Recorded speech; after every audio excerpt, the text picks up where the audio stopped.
Hello friends, happy morning. Welcome back to our channel. எல்லாருமே healthy and ஹாப்பியாக இருக்கீங்க நம்புகிறேன். நானும் நல்லா இருக்கேன். இந்த vlog வந்து லாஸ்ட் வீக் புதன்கிழமையிலேருந்து எடுக்க ஆரம்பிச்சுது. ஈவினிங் மேலே காய் வாங்கிட்டு வரலாம் அப்படின்னு சொல்லி கடைக்கு போயிருந்தேன். எப்போவுமே மார்க்கெட் வந்துட்டோம் அப்படின்னாலே துருவாவோட ஃபஸ்ட்டு வேலை இங்கே ஃப்ரூட் செக்ஷன் வந்து நின்று அவனுக்கு தேவையானது ஏதாவது இருக்கா அப்படின்னு பார்ப்பான். அவனுக்கு ரொம்ப பிடிச்சது இந்த ஸ்ட்ராபெரி, கிரேப்ஸ் இதெல்லாம் ரொம்ப பிடிக்கும். பார்த்ததுமே எடுக்கணும் அப்படின்னு நின்றுட்டான். எப்போவுமே அங்கே கடைக்கு போனால் ஒரு 4-5 பழம் சும்மாவே எடுத்து எடுத்து சாப்பிடுவார். ஆனால் கடையில் இருக்கவங்க ரெகுலராக பார்க்குறாங்க அப்படிங்கிறதுனால எதுவும் சொல்ல மாட்டாங்க. அவனே எடுத்து உரிமை என்னவோ அவன் கடை மாதிரி எடுத்து சாப்பிட்டுட்டு இருப்பான். கொஞ்சம் ஷாப்பிங் எல்லாம் முடிச்சுட்டு வீட்டுக்கு வந்ததுக்கப்புறம் பொறுமையாக சாமிக்கு விளக்கு வந்து ஏற்றி வச்சுட்டு மற்ற வேலைகளை ஆரம்பிக்கலாம் அப்படின்னு சொல்லி செஞ்சுட்டு இருந்தேன். எனக்கு வீட்டில் பிடிச்ச 2 விஷயம் அப்படின்னா என்னோட பூஜை ரூம், இன்னொன்று கிச்சன். ரெண்டுமே நல்லா க்ளீன் பண்ணி நீட்டாக எனக்கு பிடிச்ச மாதிரி டெக்கரேட்டிவாக வச்சுருப்பேன். நான் அதிகமாக இந்த பூஜைகள்லாம் எனக்கு பண்ண தெரியாது. பட் எனக்கு பிடிச்ச மாதிரி சாமி ரூமை வந்து கொஞ்சம் நீட்டாக வச்சுருப்பேன். முருங்கைக்காய் வாங்கி ஃப்ரெஷ்ஷாக ஸ்டோர் பண்ணி வச்சுக்கணும் அப்படின்னா சின்ன சின்ன பீசஸாக கட் பண்ணி பாக்ஸில் போட்டு எடுத்து வச்சுருவேன். சீக்கிரமாக கெடாமல் இருக்கும், சமைக்கும் போதும் நல்லா ஃப்ரெஷ்ஷாக இருக்கிற மாதிரி இருக்கும். பாக்ஸில் போட்டு எடுத்து வச்சதுக்கப்புறமா நைட்டு டின்னருக்கான வேலையை வந்து ஸ்டார்ட் பண்ணேன். அன்னைக்கு ஈவினிங் தான் அடமாவுக்கு அரைச்சி வச்சுருந்தேன். சரி சிம்பிளாக ஒரு சட்னி மட்டும் செஞ்சுக்கலாம் அப்படின்னு சொல்லி அதுக்கு தான் ரெடி பண்ணிட்டு இருந்தேன்.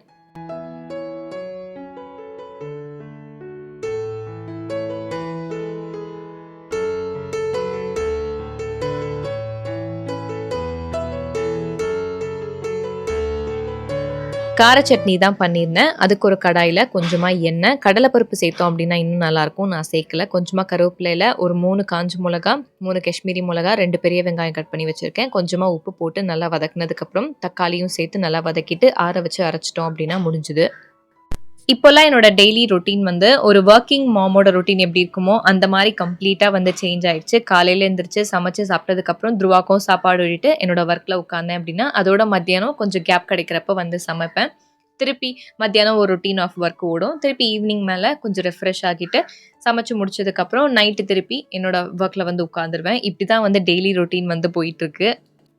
அடமாவோட கொஞ்சமாக வெங்காயமும் கருவேப்பிலையும் சேர்த்து தோசை வந்து ஊற்றிருந்தேன். நிறைய பேர் தாளித்து சேர்த்திங்க அப்படின்னா நல்லாயிருக்கும் அப்படின்னு சொல்வீங்க. பட் எனக்கு அந்த டேஸ்ட்டை விட பச்சையாக வெங்காயம் சேர்த்துக்கிறது ரொம்பவே பிடிச்சிருக்கு அப்படிங்கிறதுனால நான் வந்து இப்படி ஊற்றிருந்தேன். அடுத்த நாள் ஈவினிங் மேலே ரெஃப்ரெஷ் ஆனதுக்கப்புறம் காஃபி போட்டு குடிச்சிட்டு அடுத்த வேலையை பார்க்கலாம் அப்படின்னு சொல்லி காஃபி தான் போட்டுட்டு இருந்தேன். இப்போ ரீசெண்ட் டைம்ஸாக கொஞ்சம் காஃபி அடிக்ஷன் வந்து ஜாஸ்தி ஆயிடுச்சு. அப்பப்போ காஃபி குடிக்கணும் அப்படின்னு சொல்லி தோணிகிட்டே இருக்குது. இப்போல்லாம் கொஞ்சம் ஃப்ரீ டைம் கிடைக்கிறப்போ பேக்கிங் வந்து கற்றுக்கலாம் அப்படின்னு சொல்லி ஒரு ஆசை வந்திருக்கு. ரொம்ப ப்ரோ லெவல்லலாம் கிடையாது, ரொம்ப பேசிக்கான பேக்கிங். நார்மலாக இந்த வெண்ணிலா கேக் பேக் பண்ணுறது, ஒரு சின்ன பிஸ்கெட்ஸ் ஏதாவது அந்த மாதிரி கற்றுக்கலாம். துருவாக்கு நம்மளே பண்ணி கொடுக்கலாம் அவன் ஸ்கூல் போகிற டைம்லலாம் அப்படின்னு சொல்லிட்டு சின்ன சின்ன ரெசிபி வீடியோஸ் எல்லாமே வந்து டைம் கிடைக்கிறப்போ பார்த்துட்டு அதை வந்து ட்ரை பண்ணுவேன்.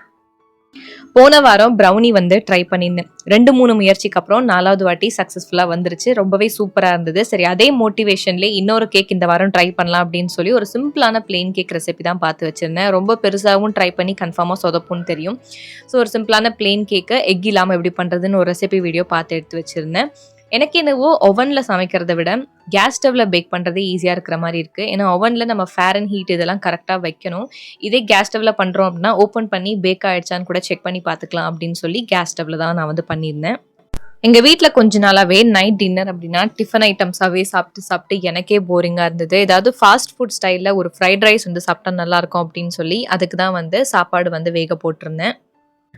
ஷெஜ்வான் எக் ஃப்ரைட் ரைஸ்க்கு தேவையான ஐட்டம்ஸ் எல்லாம் இப்போவே கட் பண்ணி வச்சுக்கலாம் அப்படின்னு எடுத்து வச்சுட்டு இருந்தேன். பேக்கிங்க்கு தேவையான திங்ஸும் தனியாக எடுத்து வச்சாச்சு. பால் வந்து நான் காஃபி போடும்போதே காலியாகிடுச்சு. பேக்கிங்கும் தேவைப்படும் அப்படிங்கிறதுனால ஃப்ரெஷ்ஷாக பாலும் வந்து காய்ச்சி எடுத்து வச்சுட்டேன். இந்த வுட்டன் பவுல் வாங்கினதே பார்த்தீங்கன்னா இந்த மாதிரி ஐட்டம்ஸ் எல்லாம் கட் பண்ணி வைக்கிறதுக்கு யூஸ் ஆகும். இன்னொன்று வீடியோவுக்கு கொஞ்சம் ப்ரெசென்டபிளாக ஏதாவது எனக்கு கொண்டு வரணும் அப்படின்னு சொல்லி பார்த்து வாங்கினது தான். அமேசான் ஷாப்பிங்கில் 265 ருபீஸோ ஏதோ ஒன்று. இதோட லிங்க் வந்து நான் போன வாரம் போஸ்ட் பண்ண லாங் வீடியோவில் கொடுத்துருக்கேன். அதோட லிங்க்கை வேணால் நான் கார்ட்ஸில் டேக் பண்ணுறேன், செக் பண்ணி பாருங்கள். ரைஸ் வந்து வேக வச்சுட்டு சைடில் பேக்கிங்கும் வந்து ஸ்டார்ட் பண்ணிட்டேன். சிம்பிளான பிளெயின் கேக் தான். ஒரு பவுலில் 1/2 கப் அளவுக்கு நல்லா கெட்டியான தயிர் வந்து முதல்ல சேர்த்துக்கணும். அதோட 1 கப் அளவுக்கு சுகரை நல்லா பவுட்ரு பண்ணி எடுத்து வச்சுருக்கேன். அதையும் சேர்த்து விஸ்கர் யூஸ் பண்ணி நல்லா ஒரு பேஸ்ட் கன்சிஸ்டன்சி வர அளவுக்கு நல்லா நம்ம வந்து மிக்ஸ் பண்ணிக்கணும். இதுக்கு எலக்ட்ரிக் விஸ்கர் வந்து தேவைப்படாது, நம்ம கையிலே வந்து மிக்ஸ் பண்ணிக்கலாம். நல்லா கலந்ததுக்கப்புறம் பார்த்தீங்கன்னா 1/2 கப் அளவுக்கு ஆயில் வந்து நான் சேர்த்துருக்கேன். இது வந்து சேர்த்துட்டோம் அப்படின்னா மேலே கொஞ்சம் நிற்கிற மாதிரி இருக்கும். ஸோ நல்லா வந்து கலந்து விட்டுறணும். அதோட 1 டீஸ்பூன் அளவுக்கு வெண்ணிலா எசன்ஸும் சேர்த்து நல்லா ஒரு நிமிஷம் போல் மிக்ஸ் பண்ணிகிட்டே இருந்தேன். இந்த மாரி எல்லாமே சேர்ந்து ஒரு மாவு கன்சிஸ்டன்சிக்கு ரெடி ஆனதுக்கப்புறமா ட்ரை இன்கிரீடியன்ட்ஸ் வந்து சேர்த்துக்கலாம். 1 1/2 கப் அளவுக்கு நான் வந்து மைதா மாவு சேர்த்துருக்கேன். இதோட 1 டீஸ்பூன் அளவுக்கு பேக்கிங் சோடா, 1 டீஸ்பூன் அளவுக்கு பேக்கிங் பவுடர், ஒரு பிஞ்ச் சால்ட் வந்து சேர்த்துக்கணும். ஒரு 3/4 கப் அளவுக்கு பால் வந்து காய்ச்சி ஆற வச்சு எடுத்து வச்சிருக்கேன். அது வந்து கொஞ்சம் கொஞ்சமா சேர்த்து நம்ம வந்து பேட்டர நல்லா மிக்ஸ் பண்ணி ரெடி பண்ணி எடுத்து வச்சுக்கணும். எனக்கு புடிச்ச ஒரு விஷயம் நான் கத்துக்கணும்னு நெனச்சது வந்து, ட்ரெஸ்ஸு வந்து டிசைன் பண்ணி நம்மளே ஸ்டிச் பண்ண கத்துக்கணும் அப்படின்றது. ஆனா என்னோட எஜுகேஷனும் சரி, என்னோட கரியர் லைஃப்பும் அதுக்கான டைம் வந்து எனக்கு கிடைக்கவே இல்ல. இப்பயுமே பார்த்தீங்கன்னா, என்னோட ஒர்க் வந்து கரெக்ட்டா இருக்கு அப்படிங்கிறதுனால, அத கத்துக்கிறதுக்கான டைம் இல்ல. சின்ன வயசுலலாம் என்னோட பார்பி டாலுக்கு நானே ட்ரெஸ் எல்லாம் வந்து டிசைன் பண்ணி, ஊசி நூல் வச்சு தச்சு நானே போட்டு அழகு பார்ப்பேன். ஸோ அந்த மாரி எனக்கு கத்துக்கணும்னு ஒரு ஆசை. உங்களுக்கும் அந்த மாரி நீங்க படிக்கிற டைம்ல, இது வந்து நம்ம கத்துக்கிட்டா நல்லாயிருக்கும். பட் முடியல அப்படின்னு நெனச்ச ஏதாவது ஒரு விஷயங்கள் இருந்துச்சு அப்படின்னா, கண்டிப்பா கமெண்ட்ஸ்ல ஷேர் பண்ணுங்க தெரிஞ்சுக்கிறேன்.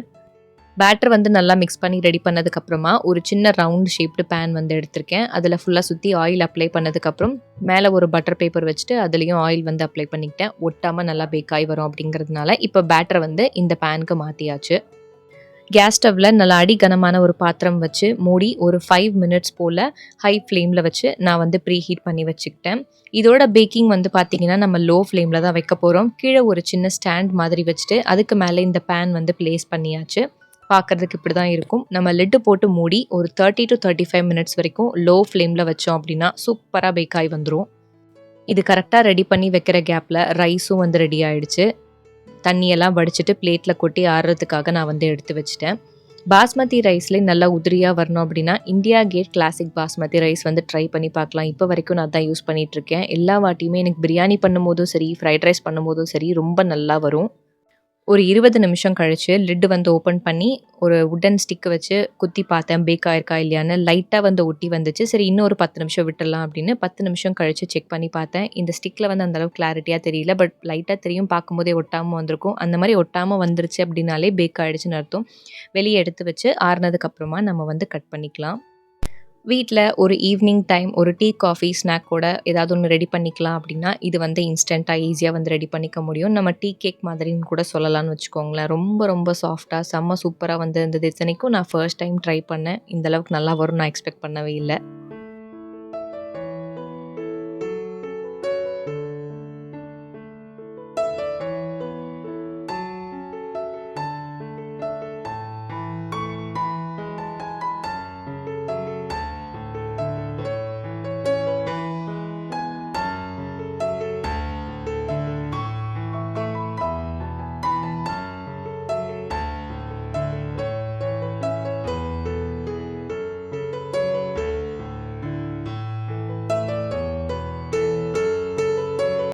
நானும் துருவா குட்டியும் கேக் பீஸ் வந்து சாப்பிட்டதுக்கப்புறம் பேலன்ஸை பாக்ஸில் ஸ்டோர் பண்ணி வச்சுட்டு ஃப்ரைட் ரைஸ் செய்யறதுக்கான வேலையை வந்து ஸ்டார்ட் பண்ணிட்டேன்.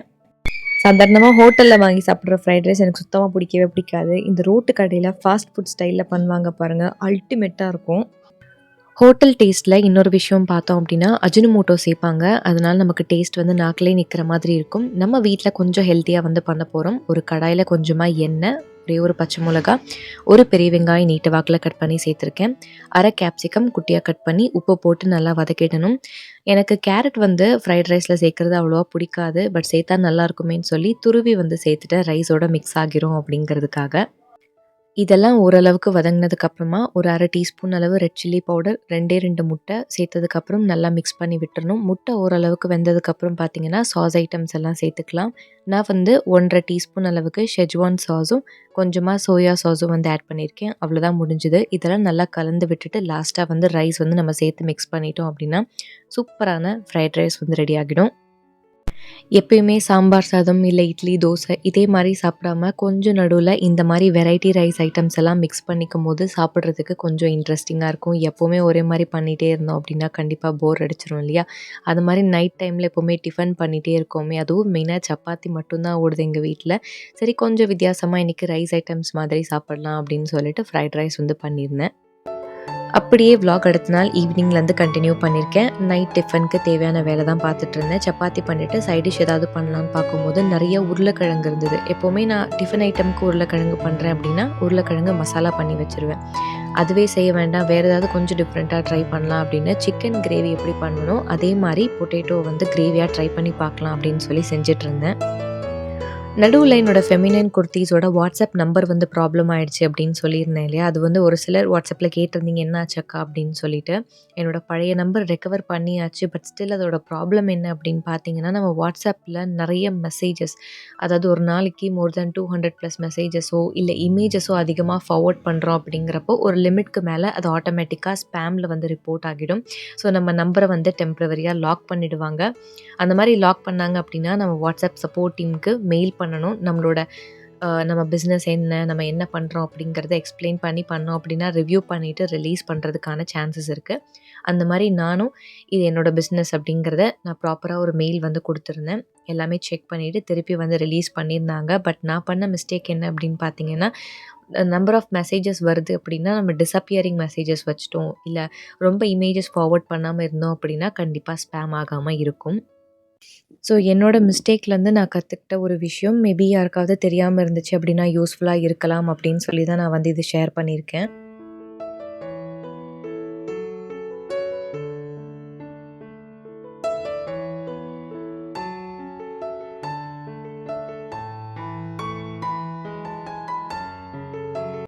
சமைக்கும்போது அப்படியே சைடில் சப்பாத்தி வந்து திரட்டி வச்சிடலாம் அப்படின்னு சொல்லி அந்த வேலைலாம் முடிச்சதுக்கப்புறம் பார்த்தீங்கன்னா, கிச்சன் கவுண்டர் டாப் ஃபுல்லாக க்ளீன் பண்ணி வச்சிட்டோம் அப்படின்னா கொஞ்சம் வேலை வந்து ஃப்ரீ ஆகிடும் அப்படின்னு சொல்லி அந்த வேலையும் சைட் பை சைட் நான் பார்த்துட்ருந்தேன்.